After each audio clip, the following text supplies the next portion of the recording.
Imagine this. The year is 1969. The entire world is holding its breath. Television screens flicker in black and white as hundreds of millions of people stare upward, not at the sky, but at a dream. Far above Earth, a fragile spacecraft orbits a silent gray world. Inside, a human heart beats faster than ever before. A hatch opens, a ladder unfolds, and slowly, carefully, a man steps onto another world. That man was Neil Armstrong, and the mission was Apollo 11. When he spoke the words about a small step and a giant leap, humanity crossed an invisible boundary. For the first time in history, our species was no longer confined to Earth. We had touched the moon, and then we stopped. For more than 50 years, no human being returned to the lunar surface. The footprints remained exactly where they were left, untouched by wind because there is no wind, untouched by rain because there is no rain. They're still there today, frozen in time like a monument to ambition. The question that echoes through history is simple but powerful. If we could reach the moon in 1969, why do we never go back? The answer begins with understanding that the original moon landing was never just about science. It was about rivalry. It was about proving technological dominance during the Cold War. The United States and the Soviet Union were locked in a global contest, and space became the ultimate arena. When America achieved victory with Apollo, the political urgency faded. Funding declined. Public attention shifted. The space race slowed, and human exploration beyond low Earth orbit came to a pause. The moon became a memory instead of a destination. But now, something extraordinary is happening. Inside the headquarters of NASA, engineers, scientists, and astronauts are preparing for humanity's next giant leap under a bold initiative called the Artemis program. Named after the twin sister of Apollo in Greek mythology, Artemis represents not just a return, but a transformation. Apollo was about planting a flag. Artemis is about building a future. This time, the goal is not to visit the moon for a few days. The goal is to stay. Why now? After half a century of silence. Because the world has changed, and so has the moon. What was once seen as a barren, lifeless rock is now understood as a strategic gateway to the rest of the solar system. New discoveries have revealed water ice hidden in permanently shadowed craters near the lunar South Pole. In space exploration, water is more valuable than gold. It can be purified for drinking, separated into hydrogen and oxygen for breathing, and even transformed into rocket fuel. Suddenly, the moon is not just a destination. It is a refueling station in space. Imagine spacecraft launching from Earth, stopping at the moon to refuel, and then continuing onward to distant destinations like Mars. The economics of space travel change completely when you do not have to carry every drop of fuel from Earth's deep gravity well. At the same time, this is no longer a race between just two superpowers. The landscape of space exploration has become global. The China National Space Administration is advancing ambitious lunar missions with plans that hint at long-term bases. The European Space Agency is collaborating internationally on future lunar infrastructure. Private companies are now major players, especially SpaceX, whose powerful reusable rockets are reshaping how humanity reaches orbit and beyond. This new era blends government ambition with commercial innovation, turning space into both a scientific frontier and an economic opportunity. But beneath the politics, beneath the technology, there is something deeper driving this return. When astronauts look back at Earth from space, they see a fragile blue sphere floating in darkness. Climate change, population growth, resource limitations, all of these challenges remind us that our home planet, though beautiful, is not invincible. The return to the moon is not an escape plan for tomorrow, but it is a rehearsal for long-term survival. If humanity ever hopes to become a multi-planetary species, we must learn how to live beyond Earth. We cannot leap directly to Mars or beyond without testing systems, habitats, life support, and human endurance. The moon, only 3 days away, offers the perfect proving ground. Artemis is designed with this long vision in mind. It aims to establish a sustainable human presence, to test technologies for deep space travel, and to send the first woman and the first person of color to the lunar surface. These milestones symbolize a broader truth. Space exploration is no longer reserved for a select few nations or individuals. It is becoming a shared human endeavor. The moon is transforming from a distant symbol into a stepping stone for the future. So as humanity prepares to return, we stand at a crossroads. Are we a species destined to remain on one planet, vulnerable to every cosmic accident and environmental shift? Or are we explorers by nature, meant to expand our presence into the solar system and eventually beyond? The race back to the moon is not simply about repeating history. It is about redefining it. The silent footprints left in 1969 are no longer just relics of the past. They are invitations. Invitations to build, to learn, to prepare, and to reach further than ever before. 3 days from Earth, beyond the blue glow of our atmosphere, the moon waits in silence. But this time, when humans return under the Artemis program, they're not coming for a short visit. They're coming with blueprints, with cargo, with ambition. The return is not about repeating Apollo 11. It is about rewriting the future of human civilization beyond Earth. The first step in this new chapter begins with powerful rockets rising from Florida's coastline. At the heart of the mission stands the Space Launch System, NASA's most powerful rocket ever built, designed to carry astronauts aboard the Orion spacecraft deep into space. Unlike the cramped command modules of the Apollo era, Orion is built for longer journeys, capable of supporting crews as they travel farther than any human has gone in decades. But the moon is not the final stop. It is the construction site. Orbiting the moon will be a small but revolutionary space station called Gateway. Built in partnership with international space agencies, including the European Space Agency, Gateway will act as a staging point, a cosmic harbor where astronauts dock, refuel, and prepare for descent to the lunar surface. Think of it as a bridge between Earth and the moon, floating in deep space. From Gateway, specialized landers, including vehicles developed in collaboration with companies like SpaceX, will carry astronauts down to the lunar South Pole. Why the South Pole? Because it holds the key to survival. Unlike the equatorial regions explored during Apollo, the South Pole contains craters that never see sunlight. Inside these permanently shadowed areas lies frozen water, billions of tons of it. Water is life. It can be purified for drinking, split into oxygen for breathing, and hydrogen for fuel. On the moon, water means independence from Earth. It means sustainability. It means the first true extraterrestrial settlement. But surviving on the moon is not simple. The lunar environment is one of the harshest places humans have ever attempted to inhabit. Temperatures can swing from blistering heat to freezing darkness, ranging from about 127 degrees Celsius in sunlight to minus 173 degrees Celsius in shadow. There is no atmosphere to protect against radiation from the sun or cosmic rays from deep space. Micrometeorites strike the surface at tremendous speeds. The dust, sharp and clingy, can damage equipment and harm lungs. Every step on the moon is a challenge. So how do we survive? Engineers are designing habitats that can shield astronauts from radiation using layers of regolith, the moon's own soil, as natural protection. Some concepts even imagine 3D printing structures directly from lunar material, reducing the need to transport heavy building supplies from Earth. Inflatable modules may expand like futuristic tents, then be covered with thick layers of lunar dust for insulation.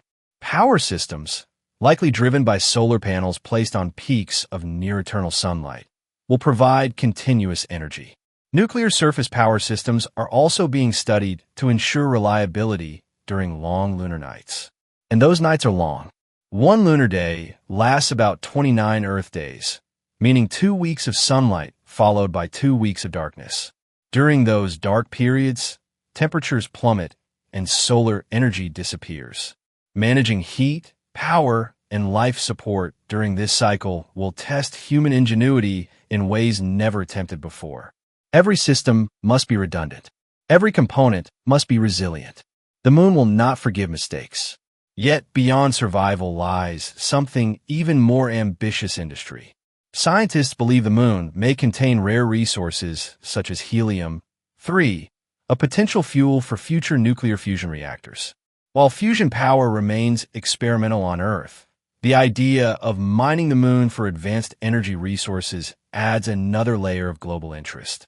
The return is not just scientific, it is economic. Nations and private companies see opportunity in lunar infrastructure, from communication networks to manufacturing in low gravity.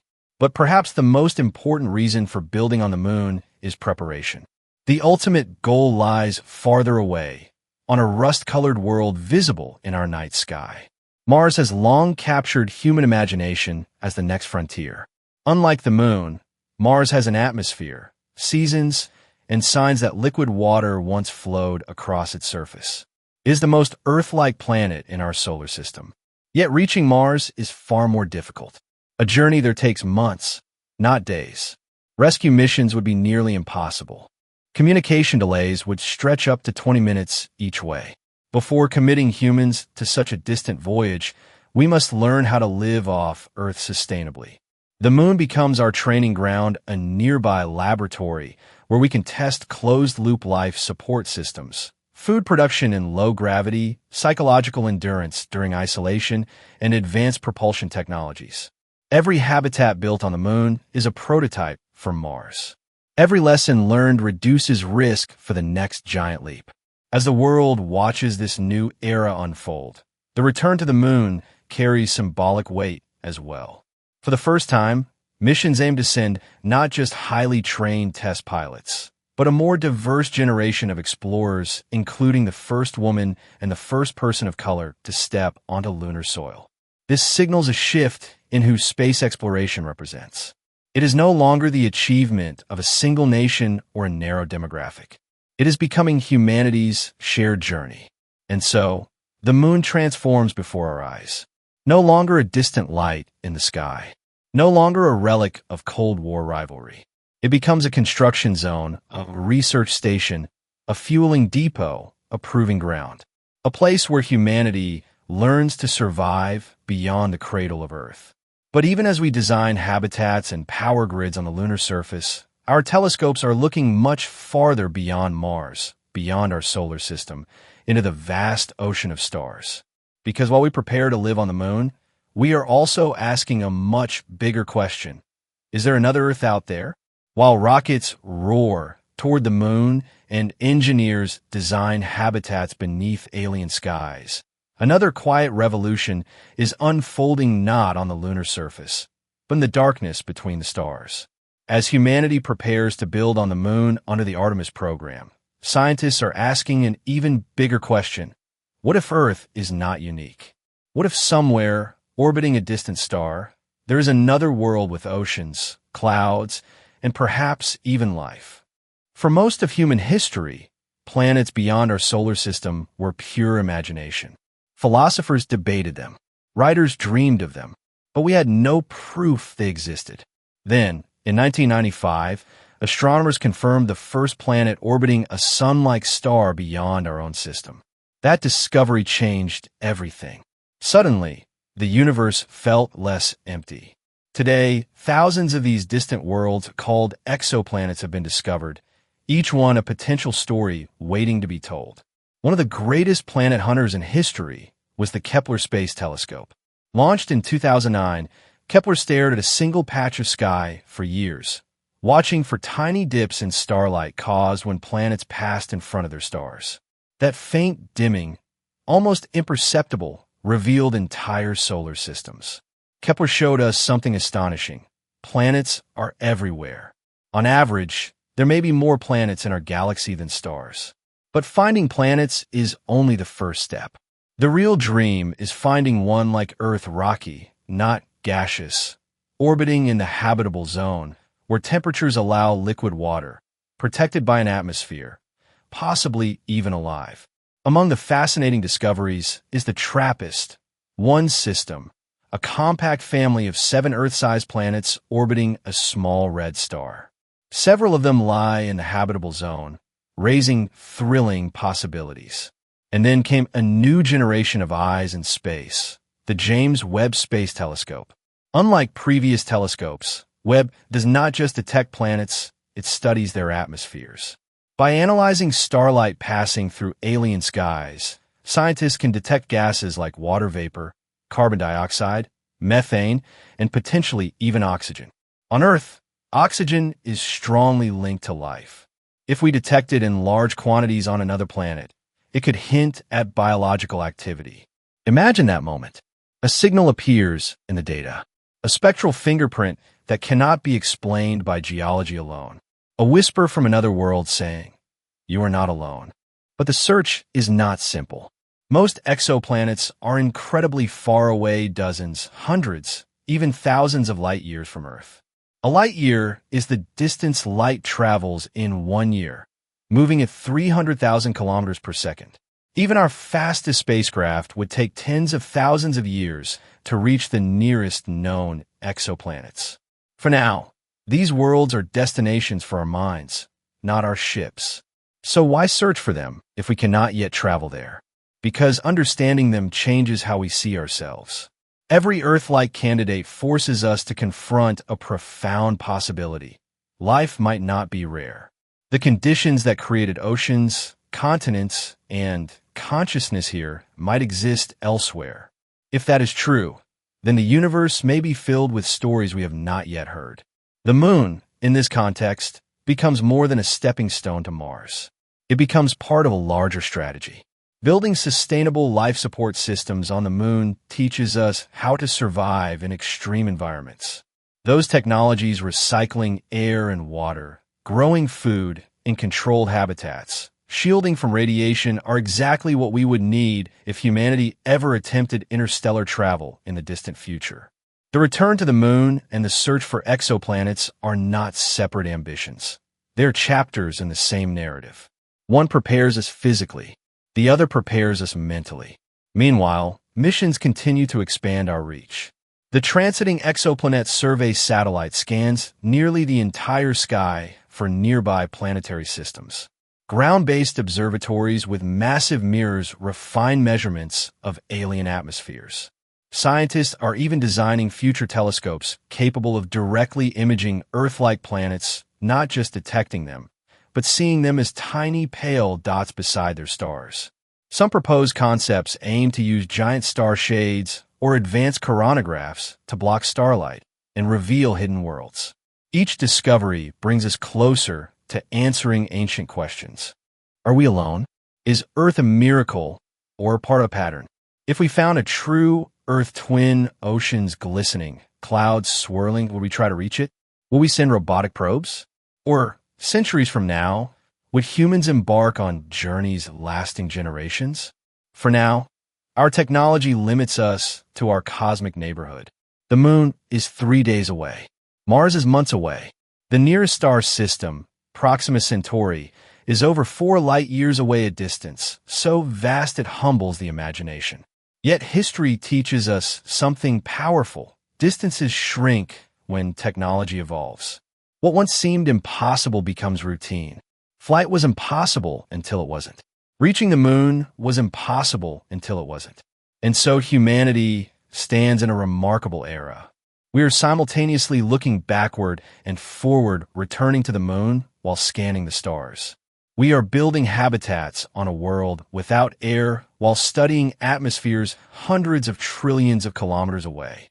We are asking both practical and philosophical questions. How do we survive? And why are we here? Perhaps the most cinematic truth of all is this: the atoms in our bodies were forged in ancient stars. We are made of stardust, now using telescopes to search for other places where stardust became alive. The race back to the moon is not just about territory or technology. It is about reclaiming our identity as explorers. And the hunt for another Earth is not just scientific curiosity.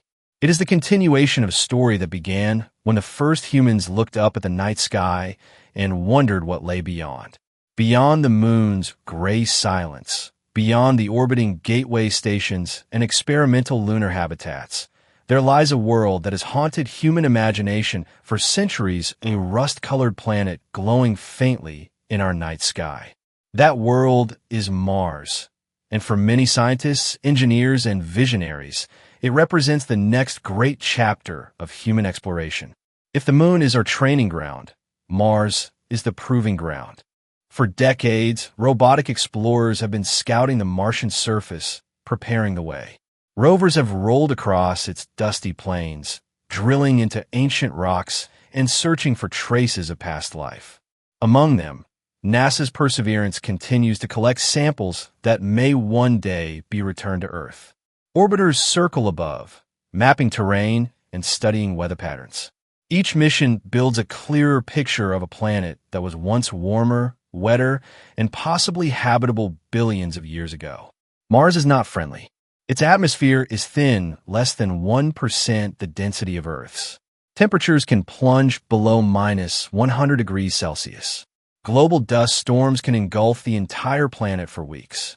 Radiation levels on the surface are far higher than on Earth because Mars lacks a strong magnetic field. If humans are to survive there, they must bring not only courage, but extraordinary engineering. And yet, Mars holds advantages the Moon does not. A day on Mars, called Sol, is just slightly longer than an Earth day. It has seasons. It contains water ice beneath its surface and at its poles. Its gravity, though weaker than Earth's, is stronger than the Moon's, making long-term human health potentially more manageable. In many ways, Mars feels like a distant cousin of Earth-scarred, cold but familiar. The path to Mars runs directly through the Moon. Every habitat tested under the Artemis program is a prototype for Martian living. Every life support system that recycles air and water on the lunar surface prepares astronauts for the months-long journey through deep space. Lunar missions allow agencies like NASA and their partners to refine landing technologies, radiation shielding, and surface mobility systems. Mistakes made 3 days from Earth are survivable. Mistakes made 6 months away may not be. But governments are not alone in this ambition. Private space companies have entered the stage with bold visions. Among the most influential is SpaceX, which is developing a fully reusable spacecraft designed specifically for deep space travel. The concept is radical. Massive rockets capable of carrying large crews and cargo directly to Mars, refueling in orbit, and dramatically reducing the cost of interplanetary travel. The dream is not just a mission, but a settlement, a self-sustaining city on another planet. Imagine the first human landing on Mars. The descent would be terrifying, plunging through a thin atmosphere that offers little resistance, relying on supersonic parachutes and powerful retro rockets to slow down. Then a hatch opens. A human steps onto red soil that has not been touched by life for billions of years. That moment would rival, perhaps even surpass, the emotional weight of Apollo 11. It would signal that humanity is no longer bound to one world. But why push so far? Why accept such risk and expense? The answer lies in a concept that scientists call resilience. Earth is precious, but it is vulnerable. Throughout history, our planet has endured asteroid impacts, supervolcanic eruptions, ice ages, and mass extinctions. Civilization itself is fragile, dependent on stable climates and delicate global systems. Becoming multiplanetary is not about abandoning Earth. It is about protecting the continuity of life. A second self-sustaining human presence would ensure that our species, our knowledge, and our culture survive even in the face of catastrophe. There's also something deeply human driving this expansion: curiosity. From ancient sailors crossing unknown oceans to astronauts orbiting Earth aboard the International Space Station, exploration defines us. When humans first left Africa tens of thousands of years ago, they did not know what they would find. Yet they moved forward. Mars represents the next ocean. Still, the challenges are immense. A crewed mission to Mars would require months of travel in confined quarters, exposed to cosmic radiation. Psychological endurance will be as critical as physical survival. Communication delays of up to 20 minutes each way mean astronauts must operate independently, solving problems without immediate support from Earth. Supplies must be carefully managed, and local resources, such as extracting oxygen from Martian carbon dioxide, must be utilized efficiently. Scientists are already experimenting with technologies that could make this possible. Systems that convert Martian atmosphere into breathable oxygen have been tested by robotic missions. Concepts for underground habitats carved into lava tubes could provide natural radiation shielding. Hydroponic farming methods developed for lunar bases may allow fresh food to grow in Martian greenhouses. Each innovation brings the red horizon closer. And yet, even as we focus on Mars, we must remember the broader perspective. Mars is still within our solar system. It is the next step, not the final destination. Beyond it lie the icy moons of Jupiter and Saturn, oceans hidden beneath thick shells of ice, and perhaps environments where microbial life exists today.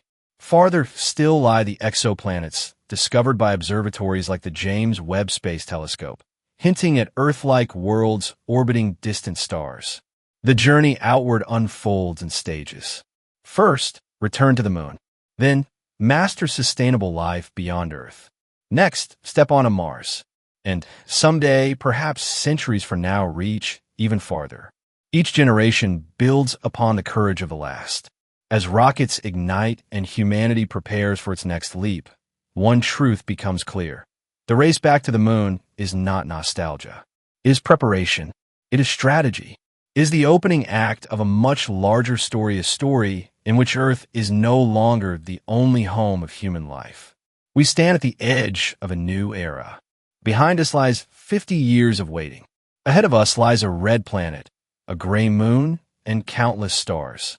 The question is no longer whether we can go. The question is how far we are willing to travel. As rockets rise and humanity prepares to return to the moon and eventually step onto Mars, a deeper question quietly emerges beneath the engine's roar. This new era of exploration is not just about technology or survival. It is about identity. Who are we becoming as a species? And when we spread beyond Earth, will we go as one humanity or as competing nations carrying old rivalries into a new frontier? In 1969, when Neil Armstrong stepped onto the lunar surface during Apollo 11, the achievement was claimed by a nation, but celebrated by the world. People from every continent watched in awe. For a brief moment, political boundaries felt smaller than the vastness of space. That moment revealed something powerful. When we look back at Earth from the moon, we do not see borders. We see one fragile, glowing sphere. Today, as the Artemis program prepares to return humans to the lunar surface, international cooperation has become central to the mission. Agencies like NASA and the European Space Agency are working together on spacecraft components, astronaut training, and future lunar infrastructure. The planned Gateway Station in lunar orbit is a symbol of shared ambition, a structure built not by one country alone, but by many. Yet at the same time, a new competition is unfolding.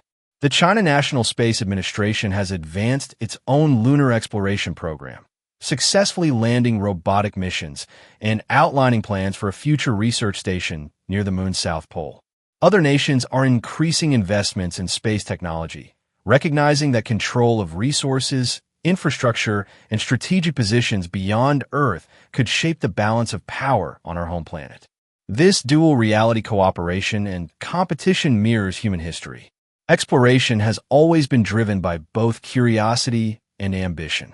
When ships crossed ancient oceans, they carried dreams of discovery and desires for dominance. Space may follow a similar path. The moon's water ice, potential mineral resources, and advantageous launch positions could become the foundation of a new space economy. Private companies, including innovators like SpaceX, are accelerating this transformation by lowering launch costs and developing reusable spacecraft capable of reshaping access to orbit. But unlike past frontiers, space forces us to confront a shared vulnerability. The overview effect, a term used by astronauts to describe the profound shift in perspective when seeing Earth from space, often leads to a deep sense of unity. From orbit, Earth appears borderless and delicate, its thin atmosphere glowing like a protective veil. Environmental crises, climate change, and global instability remind us that our planet's systems are interconnected. What happens in one region affects the whole. Space exploration, paradoxically, may be the most powerful reminder that we are one species sharing one origin. Becoming multiplanetary will test not only our engineering skills, but our ethical maturity. Who owns lunar land? How should resources be shared? Should space be militarized or preserved for peaceful purposes? International agreements, such as the Artemis Accords, aim to establish principles for responsible exploration, emphasizing transparency and cooperation. Yet the future remains uncertain. The way we choose to explore will define the kind of civilization we become. There is also a cultural dimension to this expansion. The first permanent settlers on the Moon or Mars will not simply be astronauts on short missions. They will be pioneers building communities.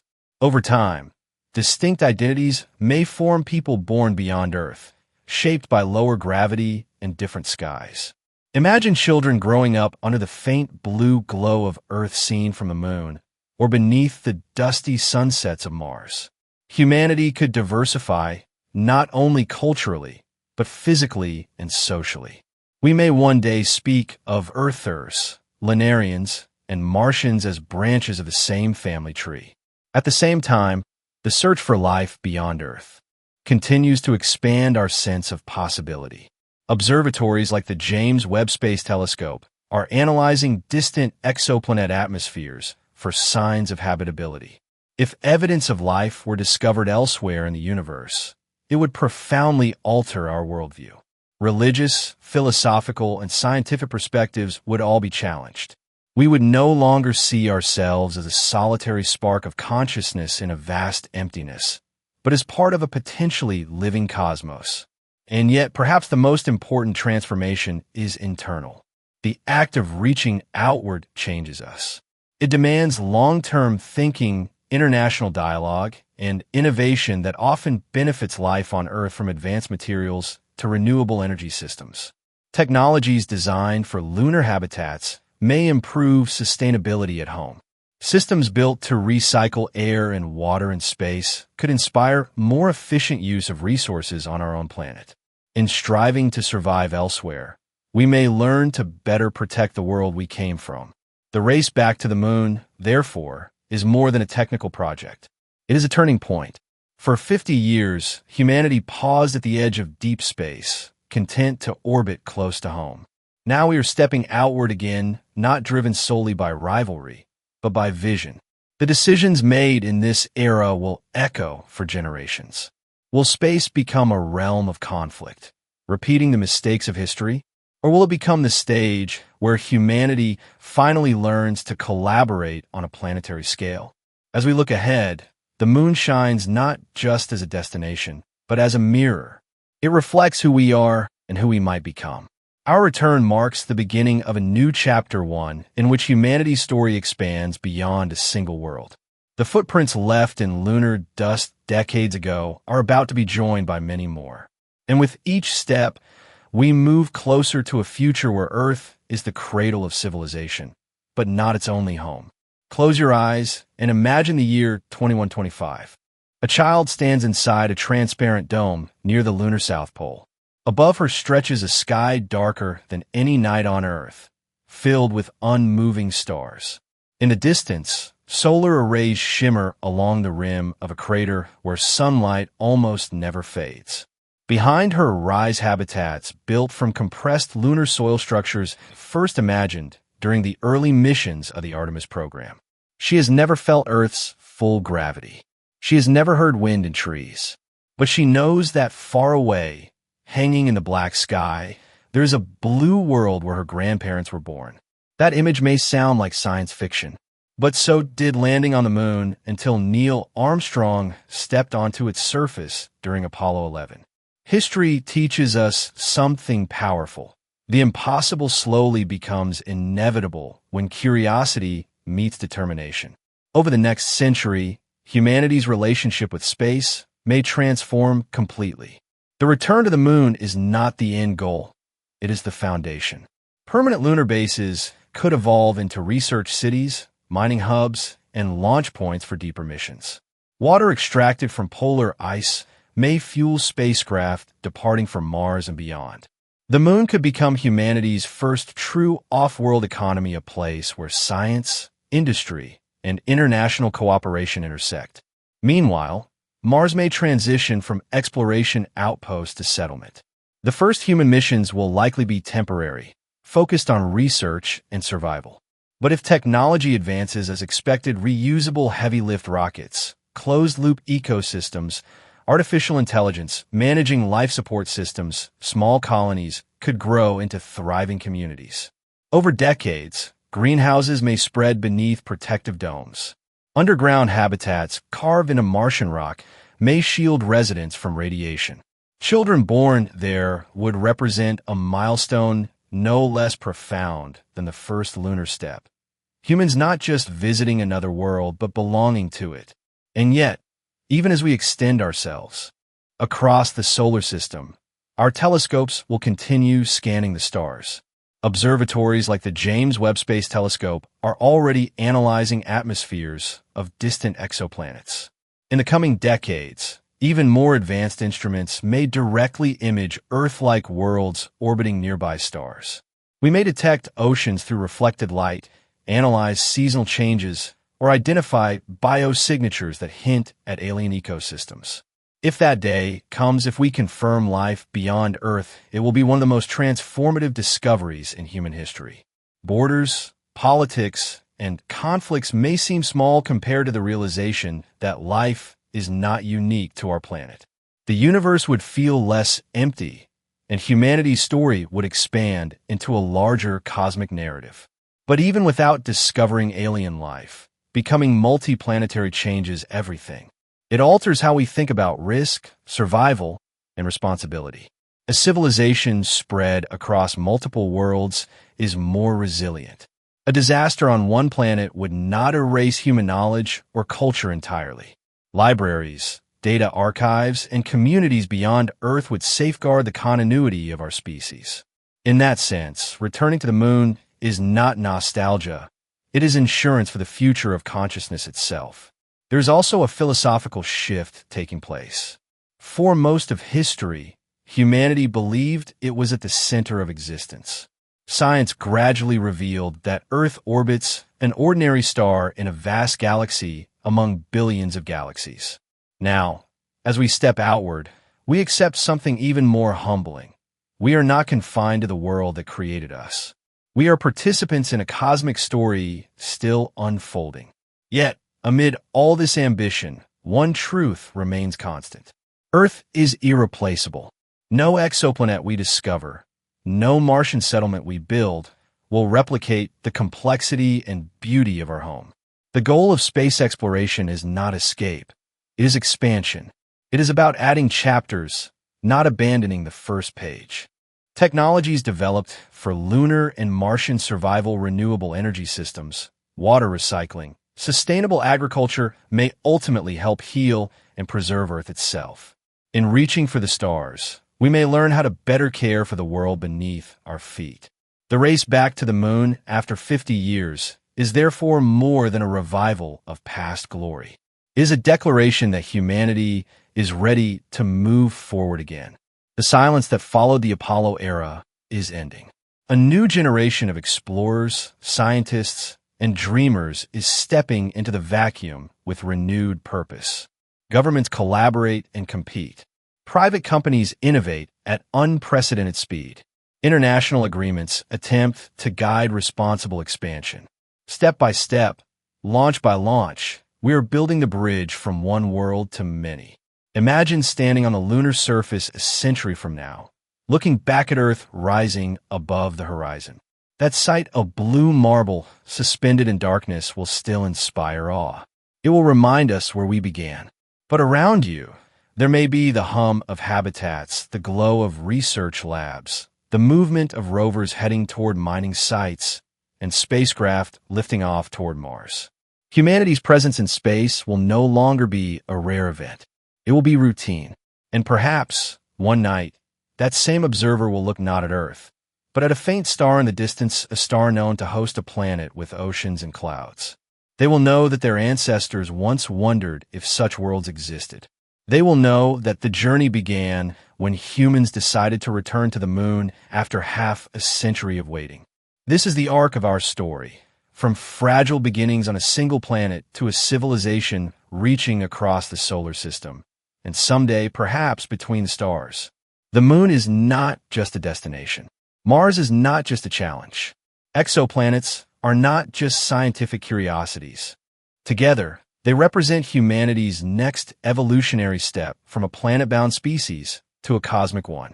The footprints left in lunar dust decades ago are still there, preserved in silence. Soon, new footprints will join them. And beyond those, red dust will bear the marks of human explorers. Beyond that, perhaps one day, another world entirely will feel the touch of Earth-born life. The universe is vast.